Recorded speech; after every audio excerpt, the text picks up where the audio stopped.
பிரச்சனை உருவாக்கி பிறகு தெரியாத மாதிரி நடிப்பவர்கள் சில பேர் இருக்கிறார்கள். முதலில் ஒரு பெரிய பிரச்சனையை உருவாக்குவாங்க. அதற்கு பிறகு எனக்கு என்ன தெரியும், நான் எதுவும் பண்ணவில்லையே அப்படின்னு சொல்லி சுத்தமாக கை கழுவிட்டு போயிடுவாங்க. நீங்கள் கவனிச்சிருக்கீங்களா? வார்த்தையால தீ வைப்பாங்க, செயலால சிக்கல் உருவாக்குவாங்க. ஆனா விளைவு வந்ததும் அந்த இடத்துல இல்லாத மாதிரி நடிப்பாங்க.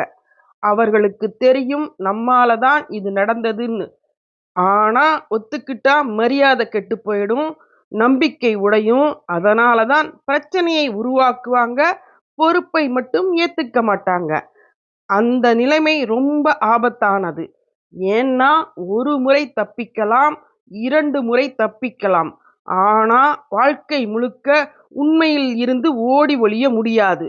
பாதிக்கப்பட்டவர்களின் நிலை இப்படி பழி வாங்குற மாதிரி பொறுப்பில்லாம நடக்கிறவர்களால் தான் நல்ல மனசுக்காரங்க அதிகம் பாதிக்கப்படுறாங்க. தப்பை பண்ணிட்டு அதை இன்னொருத்தர் மேல சுமத்துறது. நீங்கள் நன்றாக நினைவில் வையுங்கள், பிரச்சனையை உருவாக்குகிறவன் ஒரு நாள் கண்டிப்பா அதோட விளைவையும் சந்திப்பான். உண்மை மெதுவாக வெளியில் வரும், ஆனால் உறுதியாக வரும். நடிப்பு கலைஞ்சிடும், முகமூடி விழுந்திடும். நீங்கள் மட்டும் உண்மையோடு இருங்கள், நேர்மையோடு இருங்கள்.